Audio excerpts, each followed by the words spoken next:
Femme, pourquoi pleures-tu? Elle leur répondit, parce qu'ils ont enlevé mon Seigneur et je ne sais pas où ils l'ont mis. En disant cela, elle se retourna et elle vit Jésus debout, mais elle ne savait pas que c'était Jésus.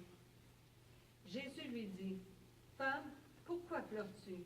Qui cherches-tu?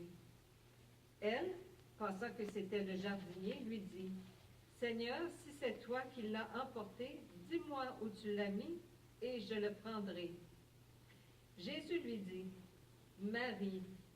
Elle se retourna et lui dit en hébreu, Rabouni, c'est-à-dire maître. Jésus lui dit, ne me touche pas, car je ne suis pas encore monté vers mon Père. Mais va trouver mes frères et dis-leur que je monte vers mon Père et votre Père, vers mon Dieu et votre Dieu. Marie de Magdala alla annoncer aux disciples qu'elle avait vu le Seigneur et qu'il lui avait dit ces choses.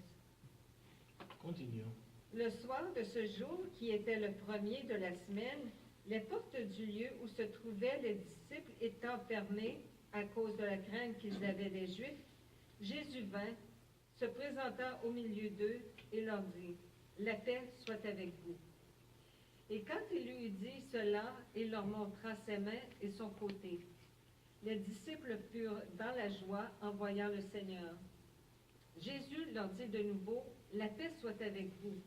Comme le Père m'a envoyé, moi aussi je vous envoie. » Une parenthèse, vous savez que le verbe envoyer, c'est le verbe apostolei, envoyer. C'est là que vient le mot apostolos. Apostolos, donc apôtre, ça signifie tout simplement un envoyé. Ça vient du verbe apostolei ou apostello, qui signifie envoyer. Continuons. Après ces paroles, il souffla sur eux et leur dit, « Recevez le Saint-Esprit. Ceux à qui vous pardonnerez les péchés, ils leur seront pardonnés. Et ceux à qui vous les retiendrez, ils leur seront retenus. » Alors, regardez, il y a d'abord un premier témoin oculaire. C'est Marie, qui est comme n'importe quelle personne.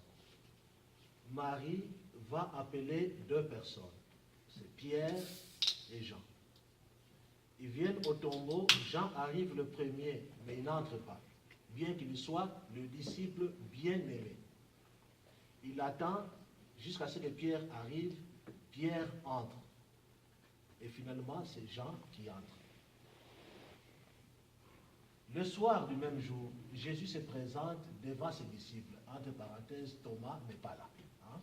Donc les disciples, ils étaient 11, moins Thomas, ça fait maintenant 10. Ok? Il se présente devant ces 10 et il va leur confier ce qu'on appelle le pouvoir des clés. Tout ce que vous aurez fermé sera fermé. Tout ce que vous aurez ouvert sera ouvert. Quelque chose d'important a été dit. Pourquoi? Parce que dans un autre évangile chez Matthieu, ce pouvoir des clés, il est donné à une seule personne. C'est qui? Pierre. C'est à Pierre. Mais ici, il est donné à tout un groupe, les apostolotes. C'est un détail important à retenir. Une question, Oui. je peux poser cette question maintenant? Peut-être c'est mieux d'attendre un peu. Parce que certaines de ces questions, les réponses viendront d'elles-mêmes pendant l'exposé. Alors on aura gagné du temps. Quelqu'un peut continuer la lecture? Jésus apparaît aux disciples, Thomas étant présent. Thomas, appelé Didyme, l'un des 12, n'était pas avec eux lorsque Jésus vint.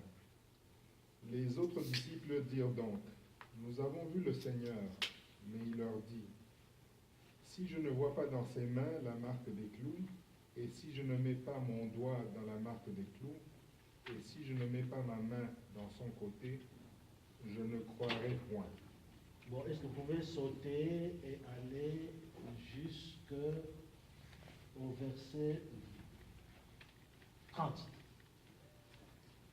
Jésus a fait encore, en présence de ses disciples, beaucoup d'autres miracles qui ne sont pas écrits dans ce livre. Mais ces choses ont été écrites afin que vous croyiez que Jésus est le Christ, le Fils de Dieu, et qu'en croyant, vous ayez la vie en son nom. Jésus apparaît à 7 apôtres au bord de la mer de Galilée. Après cela, Jésus se montra encore aux disciples sur les bords de la mer de Tibériade. Et voici de quelle manière il se montra. Simon-Pierre, Thomas, appelé Didyme, Nathanaël de Cana en Galilée, les fils de Zébédée et 2 autres disciples de Jésus étaient ensemble. Simon-Pierre leur dit, « Je vais pêcher. » Et ils lui dirent, « Nous allons aussi avec toi. » Ils sortirent et montèrent dans une barque, et cette nuit-là, ils ne prirent rien. Un instant. Qui a pris l'initiative d'aller à la pêche? Pierre. C'est Pierre. Et que font les autres? Je suis. Ok. Continue. Le matin étant venu, Jésus se trouva sur le rivage, mais les disciples ne savaient pas que c'était Jésus. Jésus leur dit, « Enfants, n'avez-vous rien à manger ?» Ils leur répondirent non. Il leur dit, « Jetez le filet du côté droit de la barque et vous trouverez. » Ils le jetèrent donc et ils ne pouvaient plus le retirer à cause de la grande quantité de poissons. Alors les disciples que Jésus aimait dit à Pierre, « C'est le Seigneur. » Et Simon-Pierre, dès qu'il eut entendu que c'était le Seigneur, mit son vêtement et sa ceinture car il était nu et se jeta dans la mer. Un instant. Qui a été le premier à reconnaître le Seigneur? Jean. C'est Jean, hein? Mais qui se jette le premier à l'eau? Pierre. Et ce fameux Jean, le disciple bien-aimé, à la fin, vous vous rendez compte que c'est lui qui a écrit l'évangile. C'est ok?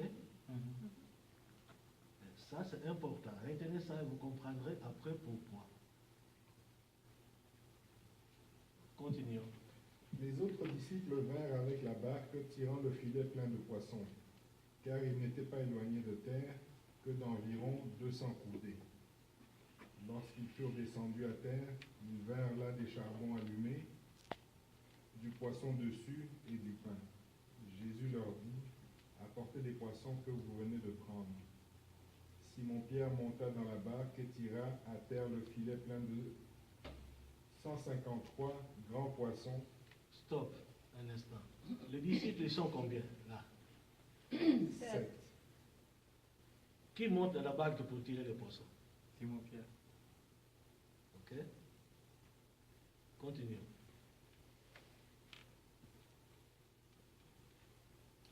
Quoi qu'il en ait tant, le filet ne se rompit point. Jésus leur dit, « Venez, mangez. » Et aucun des disciples n'osait lui demander, « Qui es-tu » sachant que c'était le Seigneur. Jésus s'approcha, prit le pain et leur donna. Il fit de même du poisson. C'était déjà la 3e fois que Jésus se montrait à ses disciples depuis qu'il était ressuscité des morts. Jésus et Pierre.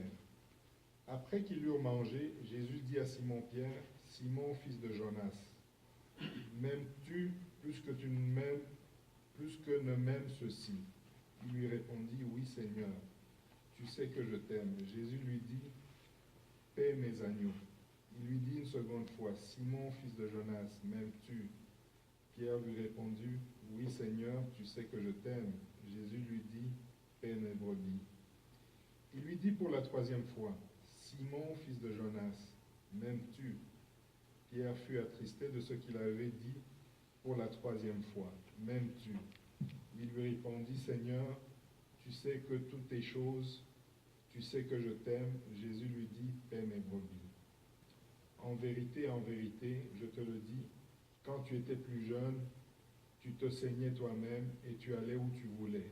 Mais quand tu seras vieux, tu étendras tes mains et un autre te ceindra et te mènera où tu ne voudras pas. Il dit cela pour indiquer par quelle mort Pierre glorifierait Dieu. Et en ayant ainsi parlé, il lui dit, « Suis-moi. » Le disciple que Jésus aimait. Pierre s'étant retourné, vit venir après eux le disciple que Jésus aimait.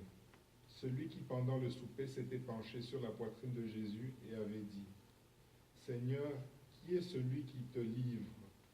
En le voyant, Pierre dit à Jésus et à celui-ci, « Seigneur, que lui arrivera-t-il ?» Jésus lui dit, « Si je veux qu'il demeure jusqu'à ce que je vienne, que t'importe? Toi, suis-moi. » Là-dessus, le bruit courut parmi les frères que ce disciple ne mourrait